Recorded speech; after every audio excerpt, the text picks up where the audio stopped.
नमस्कार मित्रांनो, मी दीपक वळवी. मित्रांनो, आजच्या या व्हिडिओत आपण पाहणार आहोत निपुण महाराष्ट्र कार्यक्रमांतर्गत माता पालक गट आहे, त्यांच्या ज्या आपण दर सोमवारी बैठका घेत असतो, त्याच्या नोंदी किंवा अहवाल लेखन कसे करावे या संदर्भात आपण या व्हिडिओत सविस्तर जाणून घेणार आहोत. माहे डिसेंबर 2025 करता सभा क्रमांक 23 करता आयडियल व्हिडिओ 23 साठी हे लेखन करण्याचा प्रयत्न केलेला आहे. मित्रांनो, त्याआधी आपण जर या चॅनलला नवीन असाल, या चॅनलला सबस्क्राईब करायचं आहे, या व्हिडिओला लाईक करायचा आहे, हा व्हिडिओ आपल्या मित्रांना नक्की शेअर करायचा आहे. कारण असेच माहितीवरील व्हिडिओ आपणास या चॅनलला पाहावयास मिळतात. मित्रांनो, आपणास जर या मातापाला गटाची PDF किंवा वर्ड फाईल हवी असेल तर डिस्क्रिप्शनला जी लिंक दिली आहे त्यावरून आपण हे प्राप्त करू शकतात. या ठिकाणी शाळेचं नाव टाकून घ्यायचं आहे, या ठिकाणी अनुक्रमांक टाकायचा आहे, या ठिकाणी मातापाला गटांची जे गटाला नाव दिलेलं आहे ते नाव या ठिकाणी मेन्शन करायचं आहे. आठवडा जो आहे तो आठवडा या ठिकाणी मेन्शन करायचा आहे आणि माता पालक सभेचा दिनांक या ठिकाणी आपल्याला टाकून घ्यावायचा आहे. या पद्धतीने फीडबॅक किंवा कृती थोडक्यात लिहून घ्यायची आहे. या कॉलममध्ये गट प्रमुखांची स्वाक्षरी आपल्याला घेऊन हे दप्तरी ठेवता येणार आहे. या ठिकाणी दिनांक 8/12/2025 रोजी या ठिकाणी शाळेचं नाव टाकायचं आहे. येथील निपुण महाराष्ट्र कार्यक्रम अंतर्गत इयत्ता 1ली ते 3री मध्ये शिकणाऱ्या विद्यार्थ्यांच्या माता पालक गटाची शैक्षणिक वर्ष 2025-26 मधील आठवडा क्रमांक 24वा मासिक सभा बैठक घेण्यात आली. सदर सभेसाठी टिंबटिंब शाळेचे मुख्याध्यापक किंवा मुख्याध्यापिका उपस्थित होते. या पद्धतीने थोडक्यात प्रस्तावनेचं लेखन करून घ्यायचं आहे. या ठिकाणी सर्व मातांना नमस्कार करून आजच्या या बैठकीला सुरुवात करण्यात आली.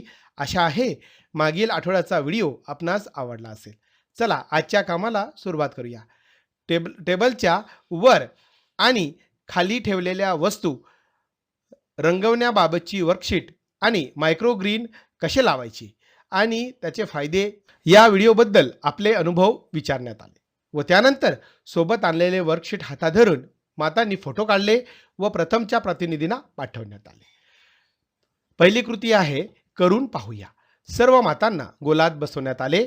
मोबाईलवर एक एक प्रमाणे आवाज ऐकू येतील. सर्व माताने आवाज ओळखून लक्षात ठेवायचा आहे.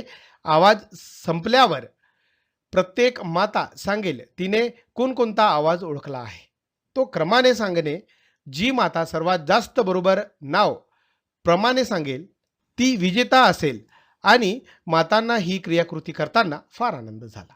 दुसरी कृती आहे काही नवीन शिकूया. कधी कधी लहान मुलांबरोबर गैरवर्तन होते आणि आपल्याला हे माहीत नसते. हे घाणेरडे वर्तन करणारे लोक बहुतेक वेळा आपल्या ओळखीचेच असतात. चला या व्हिडिओच्या मदतीने मुलांना या घटनांपासून दूर ठेवण्यासाठी त्यांना कसे तयार करावे हे जाणून घेऊया. तसेच आयडियल व्हिडिओ क्रमांक 24 दाखवण्यात आला व त्याबद्दलचे सविस्तर असे मार्गदर्शन या बैठकीत देण्यात आलेले आहे. पुढची कृती आहे कृती क्रमांक 3. घरी जाऊन मुलांबरोबर करून घेऊया. चित्रात दाखवल्याप्रमाणे कागदावर चित्र काढा. ती वस्तू कोणत्या रंगाची असते ते मुलाला विचारा. त्या वस्तूचा रंग हिरवा असल्यास तिला हिरवा रंगाने रंगवणे सांगा. मुलांना ही वर्कशीट सोडवण्यात आनंद झाला का? वर्कशीट पूर्ण झाल्यानंतर पुढील आठवड्यात आपल्यासोबत घेऊन या.